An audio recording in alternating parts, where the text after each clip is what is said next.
लहसुन की फसल पर थ्रिप्स एक बड़ी समस्या है और फंगस जनित जो बीमारी है, एक तो जड़ गलन की और ऊपर से पीलापन, अलग अलग प्रकार के फंगस आते हैं।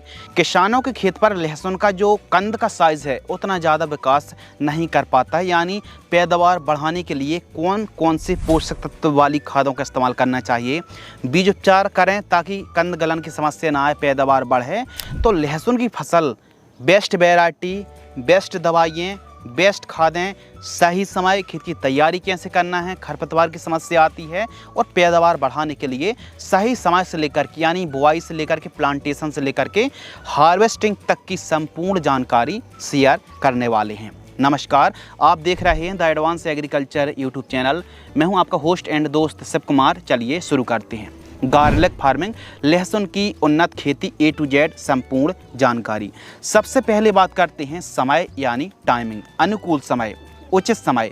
तो लहसुन की खेती करने का जो समय है वो अक्टूबर के प्रथम सप्ताह से स्टार्ट हो जाता है और मध्य नवंबर तक आप प्लांटेशन कर सकते हैं। बाकी इसका एकदम एक्यूरेट सही समय है 15 अक्टूबर से 5 नवंबर तक आप लहसुन की बिजाई कर सकते, चौपाई कर सकते। यह सबसे बेस्ट समय माना जाता है। इसके अलावा बीज उपचार बहुत बढ़िया पॉइंट है और आपको सीड्स ट्रीटमेंट करना ही चाहिए। अब खर्च कितना आएगा, 200-500 रुपये, लेकिन रिजल्ट आपको आगे चल के बहुत बढ़िया देखने के लिए मिलेगा। एक तो जो कंद गलन की समस्या आती है, जड़ में लगने वाले फंगस डिजीज़ बीमारी हैं, इनसे यह दवाइयाँ बचाती हैं और फसल को हरी भरी रखती हैं, चाल ग्रोथ में और वाइट रूट को, मतलब एक प्रकार से वाइट रूट के डेवलपमेंट में बहुत बढ़िया वर्क करती है यह दवाइयाँ। तो इसीलिए बीज उपचार आपको अवश्य करना चाहिए। वह कौन कौन सी दवाई हैं जिनसे हमको बीज उपचार करना चाहिए? नंबर 1 सिजेंटा की वाइब्रेंस इंट्रीगल आ रही है। लास्ट ईयर ही बहुत बढ़िया ताबड़तोड़ इसके रिजल्ट रहे, इससे सीड्स ट्रीटमेंट कर सकते हैं। या फिर UPL कंपनी की इलेक्ट्रॉन, इसमें भी 3 साल्ट हैं, इससे बीजों का उपचार किया जा सकता है। इसके अलावा हमने साफ, रेनो, गाउचो या फिर झेलोरा का इस्तेमाल तो करते ही आ रहे हैं। एक अपग्रेड वर्जन आप कह सकते हैं कि वाइब्रेंस या फिर UPL की इलेक्ट्रॉन से बीजों को उपचार करेंगे तो रिजल्ट अच्छा मिलेगा, लेकिन झेलोरा आज भी बढ़िया रिजल्ट देती है। बाकी आप थोड़ा अपग्रेड कीजिए। एक ही फंगिसाइड को हर साल यूज करने से फिर उसकी रिजल्ट कम ही हो जाते हैं क्योंकि रेजिस्टेंस पावर आ जाती है। तो इसलिए जो हमने दवाइयों के नाम बताए हैं इनसे उपचार कीजिए, बढ़िया रिजल्ट देखने के लिए मिलेगा। इसके अलावा किस्मों की बात करते हैं तो लहसुन की बेस्ट किस्में, नंबर 1 है G282 वैरायटी को आप लगा सकते हैं। OT लहसुन जो कि MP में खूब ज़्यादा लगाई जाती है। इसके अलावा G50 लहसुन को लगा सकते हैं। G2 लहसुन को भी खूब ज़्यादा लगाया जाता है। यही वो किस्में हैं जो कि सबसे ज़्यादा MP पर या फिर राजस्थान पर इन किस्मों को लगाया जाता है। खासकर G2 लहसुन, OT लहसुन को तो MP पर खूब ही ज़्यादा लगाया जाता है, लेकिन समय के साथ थोड़ा सा अपग्रेड होना बहुत ज़्यादा ज़रूरी है। G282 या फिर G50 को एक बार ट्राई कर सकते हैं। तो इन किस्मों को आप लगा सकते हैं। और आप कौन सी वैरायटी को लगाते हैं, सबसे अधिक पैदावार कौन सी वैरायटी की है, कमेंट्स में अपनी प्रतिक्रिया अवश्य दीजिए। Number 3 basal dose. जो बेसल डोज है ये बहुत इम्पोर्टेंट है क्योंकि लहसुन एक कंद वाली फसल है और कंद में बीमारी भी ना लगे, क्योंकि जड़ संबंधित सॉइल बोर्न जो डिजीज़ हैं यह खूब ज़्यादा परेशान करते हैं। तो फसल को रोग बीमारियों से भी बचाना है, प्लस सही समय पर सही पोषक तत्वों की पूर्ति करेंगे तो कंद का विकास भी अच्छा होने वाला है। तो इसके लिए लहसुन की खेती मेड़ बना करके, बेड बना करके जो आप वीडियो पर देख रहे हैं, इस प्रकार आप मेड़ बना करके आप लहसुन की बुआई करेंगे तो कंद की साइज़ें वृद्धि में बहुत आसानी होती है। पौधे को ज़्यादा एफर्ट, ज़्यादा जोर नहीं लगाना पड़ता है। एक अच्छी पैदावार निकालने के लिए मेड़ बना करके आप 2-2.5 फीट चौड़ी बेड बना करके यानी मेड़ बना करके आपको लहसुन को लगाना चाहिए। बेसल डोज बहुत ज़्यादा ज़रूरी है। यह सभी पोषक तत्वों की पूर्ति यह प्रोडक्ट करता है। ICL की पॉलीसल्फेट 25 kg, इसके रिजल्ट हमने लास्ट ईयर जहाँ जहाँ डेमो लगवाए थे उसके रिजल्ट बहुत अच्छे आए थे। इसके अलावा DAP हमको लेना है 50 kg के लगभग, MOP 1 बैग। इसके अलावा दानेदार कीटनाशक जैसे बिकोटा है, फ्यूरी है, रीजेंट है या फिर बरटाको है, कोई भी एक कीटनाशक, बिकोटा बहुत अच्छा काम कर रही है इस समय, तो 3 kg या फिर रीजेंट अल्ट्रा भी आप ले सकते हैं 3 kg के लगभग। इन सभी को मिक्स करें और फंगस भी आते हैं, तो एक फंगिसाइड थाइमोथॉक्सोम मात्र 250 ग्राम, इन सभी को अच्छे तरीके से मिक्स कर लीजिए और फिर आप 1 एकड़ में बुआई के समय इस्तेमाल कर सकते हैं। और जब आप खेत की तैयारी कर रहे हैं तो एसएसपी जो पाउडर फॉर्म वाली आती है, 1 से 2 बैग पूरे खेत में बिखेर दीजिए। इससे जो भूमि है वो उपजाऊ बनती है और पैदावार बढ़ जाती है। एक कंडीशन और है कि काफ़ी ऐसे क्षेत्र हैं जहां मिट्टी मृदा की पीएच वैल्यू 8 से भी अधिक ऊपर जा चुकी है। अब जब मिट्टी की पीएच वैल्यू अधिक हो जाती है तो फिर अधिकतर ऐसी जो रासायनिक खादें हैं वो काम ही नहीं करती हैं। तो इसका जो बेस्ट उपाय है कि कार्बन की मात्रा बढ़ाएं या फिर ऑर्गेनिक मैन्योर को आप लगाएं। जैसे ढेंचा की बुआई करके आप मतलब ऑर्गेनिक कार्बन की मात्रा बढ़ा सकते हैं, लेकिन इंस्टेंट आपको रिजल्ट मिले तो जब आप खेत की तैयारी कर रहे हैं, मिट्टी की पीएच जो मृदा की पीएच वैल्यू बढ़ी है, यदि जैसे पंजाब हरियाणा की जो सॉइल है वहाँ की पीएच वैल्यू काफ़ी हाई है, तो ऐसी कंडीशन पर यदि आपके क्षेत्र की पीएच वैल्यू, मिट्टी की पीएच वैल्यू अधिक है तो 50 केजी 50 से 100 केजी के आसपास जो बहुत सस्ता होता है जिप्सम, पूरे खेत में बिखेर करके अच्छे तरीके से मतलब 15 दिन पहले बुआई से रोपाई से आप जिप्सम को बिखेर दीजिए। इससे जो भूमि है वो बढ़िया भुरभुरी हो जाएगी और पीएच कंट्रोल हो जाएगा। इस पॉइंट को गांठ बांध करके आप रख लीजिए।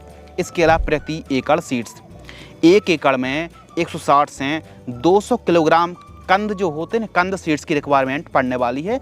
और जो एक कली है वो 7-8 ग्राम, 6 ग्राम, 8 ग्राम तक की रहती है, 8-10 ग्राम, तो बहुत बढ़िया रहती है। और जो कांदियों को आप लगा रहे हैं रोग मुक्त रहे, काटी छिली ना हो, और हल्की फुल्की काटी छिली भी है तो उनको अलग कर दीजिए और बीज उपचार करने के बाद आप चौपाई कराइए, बुआई कराइए। अब तो मार्केट में प्लांटर भी उपलब्ध हैं जो कि अलग अलग प्रकार के सेमी प्लांटर हैं और जो ऑटोमेटिक प्लांटर हैं, तो आप प्लांटर से भी बिजाई करा सकते हैं। और लेबर जो कि सबसे एमपी में सबसे ज़्यादा फेमस है, तो लेबर से भी चौपाई कराई जाती है। तो अपने सुविधा के हिसाब से आप चीज़ों को चुन सकते हैं, यंत्रों को चुन सकते हैं। लहसुन की जो आप बुआई कर रहे हैं तो लहसुन की बुआई करते समय चौड़ाई जो आपको रखनी है लगभग 2.5 फीट बेड की चौड़ाई रखिए, मेड़ की चौड़ाई 2.5 फीट के आसपास रखिए। और एक मेड़ पर 3 से 4 लाइनों पर आप लहसुन को लगा सकते हैं। कुछ इस प्रकार, लाइन से लाइन की दूरी 5 इंच और पौधे से पौधे की दूरी 4 इंच आप रख सकते हैं। कुछ किसान 4x4 इंच पर लगाते हैं तो कुछ किसान 5-4 पर लगाते हैं। यह डिस्टेंस 5-4 का बहुत ही बढ़िया वाला रहता है। बहुत पास पास में लगाने से भी कानियाँ छोटी रह जाती हैं। और निराई गुड़ाई टाइम टू टाइम आप कराते रहना चाहिए। सिंचाई पहले बढ़िया आप चौपाई करा दीजिए, हल्की सिंचाई करिए। और हमारे एमपी पर सबसे ज़्यादा लहसुन को तो लगाया ही जाता है, प्लस मिनी स्प्रिंकलर को खूब ज़्यादा मतलब इंस्टॉल किया जाता है। मिनी स्प्रिंकलर से ही सिंचाई की जाती है 15-15 दिनों के अंतराल पर, या फिर आवश्यकता अनुसार जैसी भूमि है 8 दिन, 10 दिन, 12 दिन, 6 दिन के हिसाब से सिंचाई की जाती है। तो आवश्यकता अनुसार हल्की हल्की सिंचाई करें। हल्की सिंचाई करेंगे तो फसल में पीलापन भी देखने के लिए नहीं मिलेगा और रोग बीमारी कम आएगी। वहाँ की टपक सिंचाई, फ्लैट एरीगेशन और अपना मिनी स्प्रिंकलर सबसे ज़्यादा फेमस है। इनसे ही आप सिंचाई कीजिए। तो बढ़िया निराई गुड़ाई, सिंचाई, खाद दवाई टाइम टू टाइम आपको प्रयोग करते रहना चाहिए। और साफ़ सफाई अच्छी वाली रखिए, बढ़िया साफ़ सफाई रखिए। अब बारी आती है स्प्रे शेड्यूल। लहसुन की फसल पर स्प्रे शेड्यूल बहुत इम्पोर्टेंट है क्योंकि इसमें सफ़ेद मच्छर, जी हाँ हम वाइट फ्लाई की बात कर रहे हैं, जड़ गलन, वाइट ग्रब, थ्रिप्स जो कि लहसुन का सबसे बड़ा दुश्मन है, थ्रिप्स। इसके अलावा जलेबी रोग है, माइट्स, पर्पल ब्लॉच और अलग अलग समस्याएं आती हैं जैसे पीलापन आ रहा है, दाग धब्बे पत्तियों में आ रहे हैं, हरियाली, ग्रोथ एकदम रुकी हुई है, कानियों का विकास नहीं हो रहा, तना एकदम चाल ग्रोथ पौधे की रुक सी गई है और अलग अलग ऊपर से पीलापन आ रहा है, पत्ते मुड़ रहे हैं। तो अलग अलग प्रकार की बीमारियों को लहसुन की फसल पर कंट्रोल करने के लिए टाइम टू टाइम दवाई स्प्रे करना पड़ेगा, जो कि बेस्ट से बेस्ट कॉम्बिनेशन हम आपके लिए लेकर के आए हैं। पहला स्प्रे 30 दिन की फसल होती है तो इस समय एंट्राकॉल 40 ग्राम लेना है जिसमें प्रोपिनेब है 70%। यह है फसल को हरियाली में और फंगस से मुक्त करने में, फंगस से रोग बीमारियों से बचाने में बहुत बढ़िया काम करती है। रोग और जिसमें डाइमेथॉयट है, यह है रस चूसक कीटों पर, इसका डोज 30 ml है। इसके अलावा एमामेक्टिन बेंजोएट हल्की फुल्की इल्लियों को कंट्रोल करेगा 10 ग्राम। वायोवीटा चाल ग्रोथ में अच्छा काम करेगा लगभग 30 ml। यह डोज 15 लीटर की दर से इसलिए है क्योंकि स्टार्टिंग पर जब हम बात कर रहे हैं 30 दिन की फसल पर, यह कॉम्बिनेशन यह डोज 15 लीटर की दर से है। वो इसलिए क्योंकि फसल 30 दिन की फसल छोटी है, तो पंप के हिसाब से आप स्प्रे कीजिए। 4 पंप लग रहा है, 5 पंप लग रहा है, तो उस हिसाब से आप कॉम्बिनेशन को चलाइए। दूसरा जो कॉम्बिनेशन है सेकेंड स्प्रे, 40 दिन की फसल होती है, M45 आपको लेना है लगभग 40 ग्राम। घरड़ा की काइट जिसमें 2 साल्ट हैं, एक तो एसीफेट है और दूसरा है इंडोक्साकार्ब का कॉम्बिनेशन है। इसका डोज 16 ml है और चिलेटेड माइक्रोन्यूट्रिएंट 25 ग्राम। अब इसमें चिलेटेड माइक्रोन्यूट्रिएंट भी आप ऐड कर रहे हैं, तो सभी प्रोडक्ट को अलग अलग घोलिए, फिर मिक्स करिए, तो ना तो घोल फटने की समस्या, ना रिजल्ट कम की समस्या, ऐसी कोई समस्या आने वाली नहीं है। शाम टाइम स्प्रे करें और जड़ों में नमी अच्छी रहेगी तो रिजल्ट भी 2 गुना अधिक मिलेंगे। तीसरा स्प्रे 55 दिन की फसल होती है। इस समय हमको एक ऐसी कीटनाशक, ऐसी फंगीसाइड लेनी पड़ेगी जो लंबे समय तक फंगस से, लंबे समय तक कीटों से, लंबे समय तक सकिंग पेस्ट, थ्रिप्स है, वाइट फ्लाई है और अलग अलग प्रकार के फंगस से हमारी फसल को बचाए, प्लस ग्रोथ चाल भी अच्छी दे। तो इसके लिए एक्सपोनस हम ले रहे हैं लगभग 3 ml। इम्यूनिट आपको लेना है 12 ml। कस्टोडियो आपको लेना है, जो कस्टोडियो प्राइम आती है, इसको आपको लेना है 25 ml के लगभग। और एंटीबायोटिक कासुगामाइसिन आपको लेना है 20 ml के लगभग। यह डोज है 15 लीटर की दर से। 15 लीटर पानी घोल करके स्प्रे करें और जो भी आप स्प्रे चला रहे हैं सिलिकॉन चिप को मिलाकर स्प्रे करें और शाम टाइम स्प्रे करेंगे तो रिजल्ट अच्छे मिलेंगे। इसके अलावा और भी कुछ कीटनाशक हैं जिनको आप टाइम टू टाइम यदि ज़रूरत पड़ी तो स्प्रे कर सकते हैं, जैसे डेलीगेट है, जंप है, एक्सपोनस और पुलिस में से कोई भी कीटनाशक को आवश्यकता पड़ने पर छिड़काव कर सकते हैं। वहीं फंगीसाइड पर नेटिवो, अमिस्टा टॉप या फिर रोको फंगीसाइड का छिड़काव किया जा सकता है। इसके अलावा खाद की जानकारी, लहसुन की फसल पर खाद बहुत ज़्यादा ज़रूरी है। टाइम टू टाइम आपको फर्टिलाइजर्स यूज करनी पड़ेगी एक अच्छी उपज के लिए। पहली खाद 25 दिन के लगभग 22 से 25 दिन की फसल होती है, तो यूरिया आपको लेना है लगभग 30 kg, rally gold 4 kg, sulphur 80% वाली आपको लेना 3 kg अच्छी कंपनी की।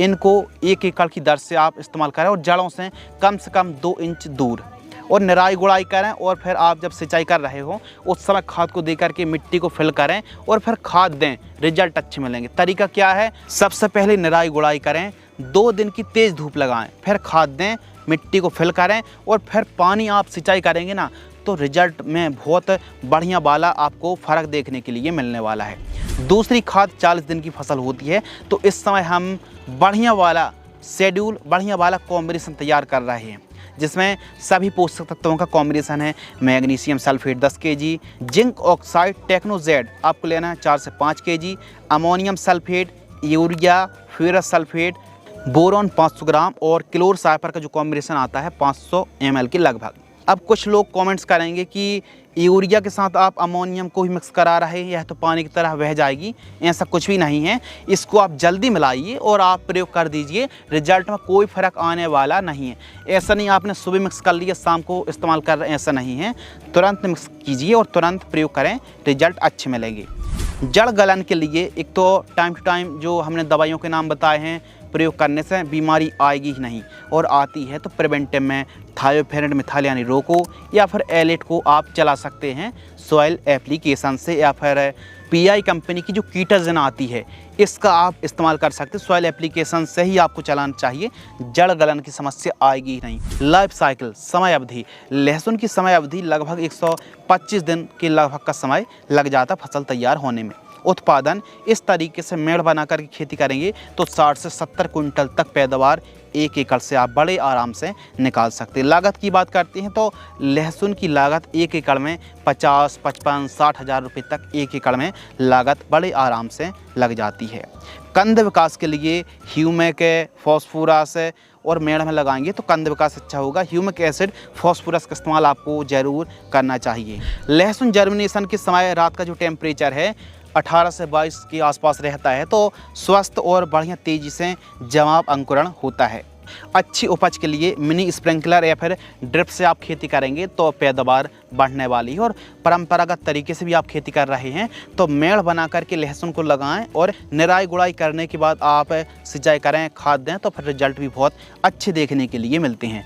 इस वीडियो के माध्यम से हमने पूरी कोशिश करी कि लहसुन की शुरू से लेकर के लास्ट तक पूरी जानकारी शेयर की, साझा करी। फिर भी कोई टॉपिक, कोई पॉइंट छूट गया हो तो हमें आपके जो सवाल छूट गए हैं, जो भी आपके डाउट्स रह गए हैं, तो हमें आपकी प्रतिक्रिया का इंतज़ार रहेगा। और इसी प्रकार की जानकारी देखने के लिए चैनल को सब्सक्राइब कर लीजिए। धन्यवाद।